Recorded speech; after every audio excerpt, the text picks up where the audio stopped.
Hello everyone, wishing you very warm welcome. कैसे हैं भाई आप सब लोग। जैसा कि आप स्क्रीन पे देख पा रहे हैं, आज का जो सेशन रहेगा वो रहेगा most important question for microbiology. जिन बच्चों के आरयूएचएस के रिवल के एग्जाम है, ये सेशन उनके लिए होगा। तो ध्यान से इस लेसन को सुनेंगे। और मैं अक्सर ये बात कहता हूं कि ये मोस्ट इंपॉर्टेंट क्वेश्चन जो मैं आज आपको दूंगा, उन पे पूरी तरह डिपेंड नहीं रहना। आ भी सकते हैं, नहीं भी आ सकते हैं, बट अगर आप इनको अच्छा करके जाएंगे तो हो सकता है इनमें से वो क्वेश्चंस आ जाए जो आप करना चाहते हैं। टाइम कम है, काम ज्यादा है, इन क्वेश्चंस को बहुत बहुत अच्छा करना है और छोड़ के तो बिल्कुल नहीं जाना। और पास होने का सीधा तरीका मैं अक्सर कहता हूं बच्चों को कि कोई भी क्वेश्चन अगर पेपर में आता है उसे खाली नहीं छोड़ के आना।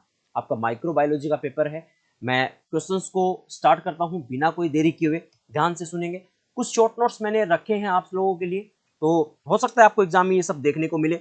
डिसइंफेक्टेंट क्या होते हैं, स्टैंडर्ड सेफ्टी मेजर क्या होते हैं, टीबी, एचआईवी, इनके बारे में शॉर्ट नोट्स पूछा जा सकता है। ट्यूबरकुलोसिस, डेंगू के बारे में, डेंगू का चल भी काफी रहा है, हो सकता है एक क्वेश्चन पूछ भी ले एग्जाम में। डेंगू और मलेरिया, है ना, दोनों के दोनों पूछे जा सकते हैं।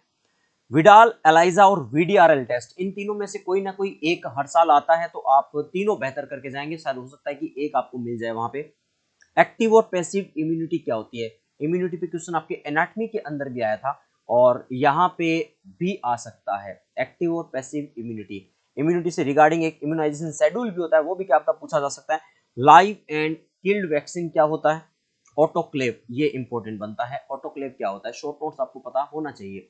इसके अलावा acid fast staining, gram staining क्या होती है, एसिड फास्ट स्टेनिंग क्या होती है, आपको बेहतर करना है ये क्वेश्चन। स्टरलाइजेशन एक क्वेश्चन होता है, वो भी आपका पूछा जा सकता है। नेक्स्ट वन, कुछ एक और इंपॉर्टेंट क्वेश्चन है जो बड़े फॉर्म में पूछे जाते हैं, क्योंकि बड़ा पेपर सिंगल सेक्शन में आता है। आप पूरे पेपर को पहले ध्यान से पढ़ें कि कितने क्वेश्चंस आपको करने हैं, उसके अकॉर्डिंग ये पेपर अटेम्प्ट करना होता है। इम्यूनिटी एंड इम्यूनाइजेशन शेड्यूल, जैसा मैंने पहले भी कहा है कि इनमें से क्वेश्चन आता ही आता है, आपको बेहतर करना है। नोजोकोमियल इन्फेक्शन, शायद ये खाली नहीं जाएगा, क्योंकि ये अपने आप ही इंपॉर्टेंट क्वेश्चन बन जाता है और एक बेसिक और जनरल बात है ये। बीएमडब्ल्यू, कार की बात नहीं कर रहा हूं, बायोमेडिकल वेस्ट मैनेजमेंट की बात कर रहा हूं, ठीक है। और कहीं कार के बारे में नहीं लिखना होता आपने, बायोमेडिकल वेस्ट मैनेजमेंट आपको पूरा आना चाहिए। स्टरलाइजेशन टाइप्स एंड मेथड, जैसा कि मैंने पहले भी बोला, ये शब्द ये पूछा जा सकता है, इंपॉर्टेंट क्वेश्चन बनता है स्टरलाइजेशन का। माइकोप्लाज्मा पे क्वेश्चन आ सकता है। रोडेंट एंड वेक्टर्स क्या होते हैं, सिफिलिस पे क्वेश्चन पूछा जाता है। ये बच्चे जितने क्वेश्चंस होते हैं ना, ये अपने आप में हर साल इंपॉर्टेंट होते हैं। जरूरी नहीं है कि भाई पीछे भी ये इंपॉर्टेंट रहे हैं, अब भी यही है क्या। बिल्कुल बच्चे, ये वो क्वेश्चंस होते हैं जो स्कोर गेनिंग होते हैं। अच्छे नंबर लाने के लिए इनको करना ही पड़ता है। अगर आपने इनको स्किप कर दिया है तो यकीन मानिए बच्चे कि आपने अपने नंबर को वैसे ही ऑलरेडी कम कर दिया है।